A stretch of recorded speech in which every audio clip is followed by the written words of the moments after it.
If you've ever been on YouTube and typed in how to make a bespoke jacket, chances are that you probably left your browser feeling disappointed and frustrated. I know. Unfortunately, the bespoke tailoring industry has proven itself to be slow and shy when it comes to expanding itself, especially on an educational level. For those of you who don't know who I am, my name is Reza. I'm a bespoke tailor and the creator of Aquila. In 2014, I received a disgusting, disastrous, hideous looking jacket from a bespoke tailor, and out of sheer frustration, I decided to move to London to become a tailor myself. And there, I did a 5-year apprenticeship with Chidwell Morgan at number 12 Savile Row. After that, I moved on to create Aquila and progressed towards a more innovative approach to tailoring.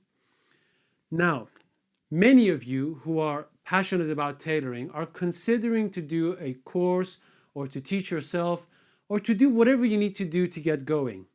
Some of you will actually be able to afford a course, or some of you will be lucky enough to apprentice a tailor for free. Wherever you go and wherever you are, it's always good to be prepared. And so, I'm going to talk you in this series through how to make a handcrafted jacket from start to finish. And we're going to do that by making a hybrid. What's a hybrid?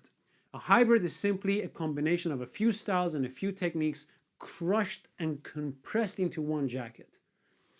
So for example, we're going to do a straight shoulder and a pagoda shoulder. We're going to do a square lapel and a peak lapel.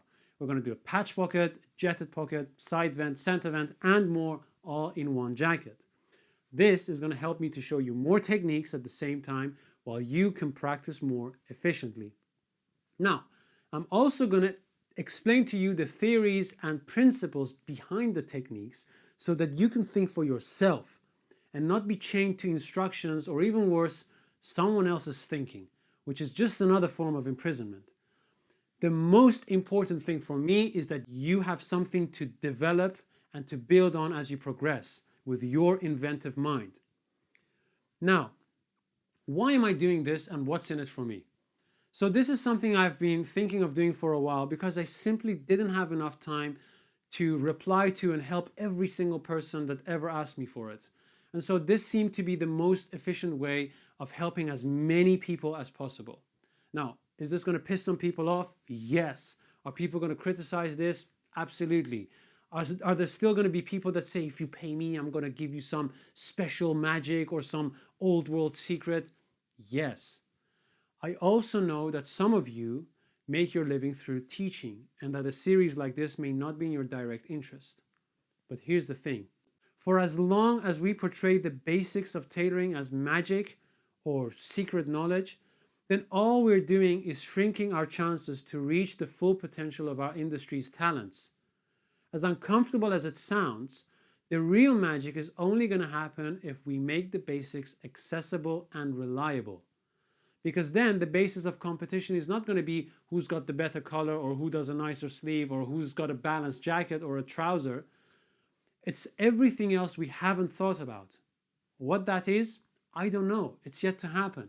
But what I do know is that at the moment, people do their apprenticeship, do their courses, and as soon as they're done, they either go freelance or go work for a company and repeat what they have learned for a long time with very limited growth.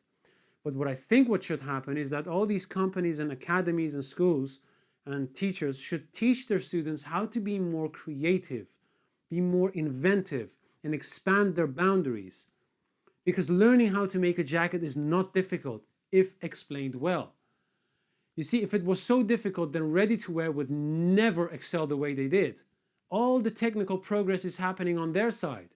If it was really that difficult to make a jacket, or to do any of this, then we would never design machines that put on sleeves better than any experienced tailor.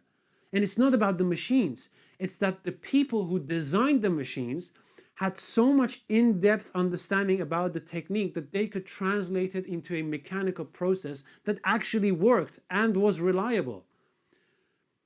You see, there is a certain arrogance amongst tailors paired with deep levels of insecurities that's been the root to all the barriers that prevent people from progressing fast so that they can flourish and add their touch to the craft and therefore enhance the industry. I also deeply believe that making someone go through like a period of few years just to learn the basics of the basics is just not the most effective way to train people. There is a difference between learning a technique and mastering it. And it seems that we got stuck in learning the techniques and have forgotten all about mastery. So that's why I'm making these videos. But don't get it twisted. Without practice, nothing is going to happen. You must practice and make your practice intentional. Don't just rely on the hours you make. Rely on the evaluation you do. You can sew for 10 hours a day for 10 years long and still don't get it. Having said that, I hope you find what you came here for. And if you want to follow me and my work, you can connect with me on Instagram at Hot Needle and Burning Thread. And if you have any questions, thoughts, comments, critique, whatever, please drop them down in the comments and I'll get to them as quickly as I can. As for now, enjoy.